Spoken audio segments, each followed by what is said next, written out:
So tonight I wanted to go over a weird concept or weird connection or similarity that I saw. So here in Australia, I found line dancing again. I do a lot of line dancing back in the States, in Texas. So to find it here is quite exciting. I will say what I found is that there is some songs, in some songs, the dance moves they do are different than the dance moves that I see or have done in the States. Or there's a certain move set that they play to different songs that me in Texas would usually do. And it got me thinking a little bit about the similarities between this and language. So stay with me here. I know it doesn't seem like it connects at all, but in when we're talking about language, there we always like to categorize it as there's German, there's Spanish, there's English, there's France, and they can all understand each other. Most of the time, that's not necessarily the case. In English, I think it's an outlier that all the English speaking in countries can understand each other pretty well. There's not many detrimental differences between us. Even in Australia, I can understand Australians perfectly well, even though there's some words that they use that I'm like, what is that? A good example is bell peppers. They don't say bell peppers, they say capsicums. Totally different from us, but it's not, there's no impediment to understanding each other besides these words that sometimes come up, and they're easily understood after it is explained. I think that's an outlier in English. When we look at other countries, other languages, we can take, for example, Spanish and German. Spanish, most of Latin America can understand each other, but whenever we look at Spain, they have a different quirk than other Spanish-speaking countries in Latin America.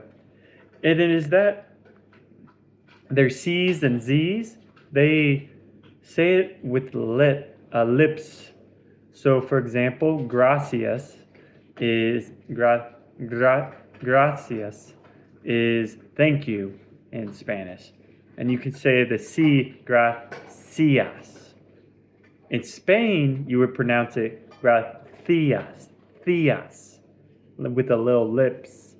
So gracias, which when Spanish speakers are talking to each other can be kind of difficult, because if you have gracias, plaza in Latin America, and plaza. I don't even think I can say it right.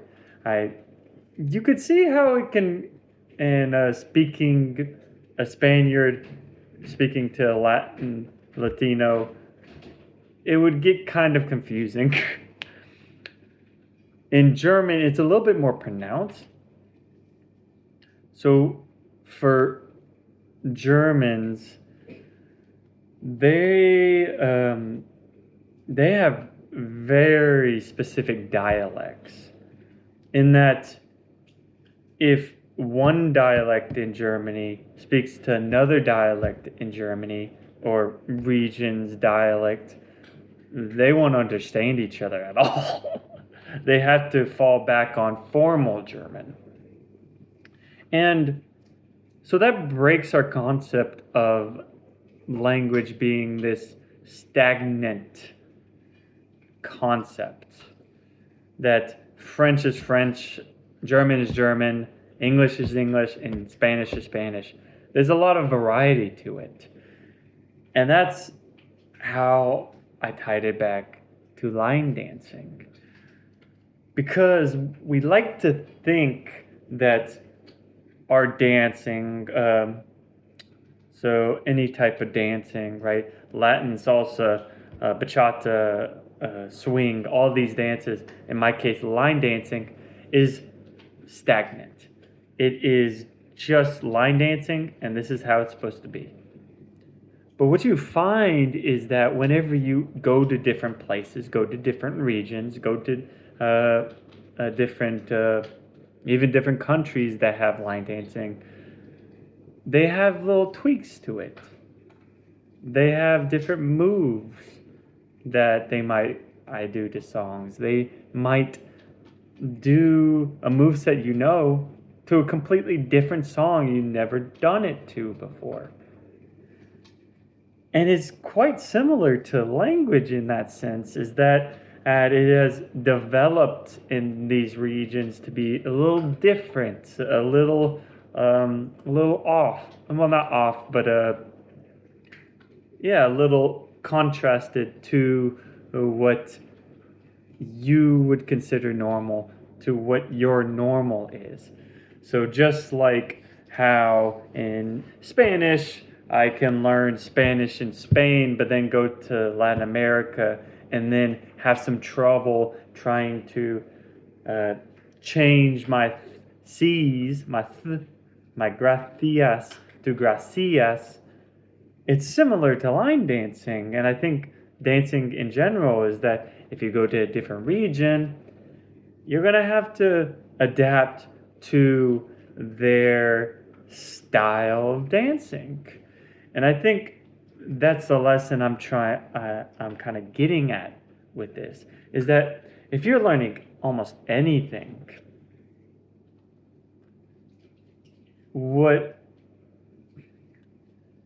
if you're learning any kind of skill or any language or dance or something that is widespread and is done everywhere, you also have to understand that you're going to have to adapt yourself to different environments. And I think that adapting to different environments, adapting to different line dances, the different dialects or languages or quirks of the language, and even just adapting to different situations is so key to being able to,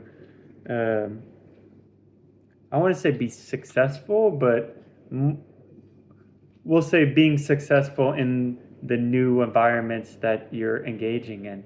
And it's not even just different countries, it's even different workplaces. Being able to adapt from your old workplace that might have been the same job as your new workplace, but trying to adapt to this new environment of your new workplace to see what all the quirks are how it's run, how people all act, all the different moving components that might be different than your old job, which has the same job. Let's just say like welding, right? You might have quit your old welding job and gone to a new one, but you still need to adapt even though you have all the knowledge necessary to this new environment.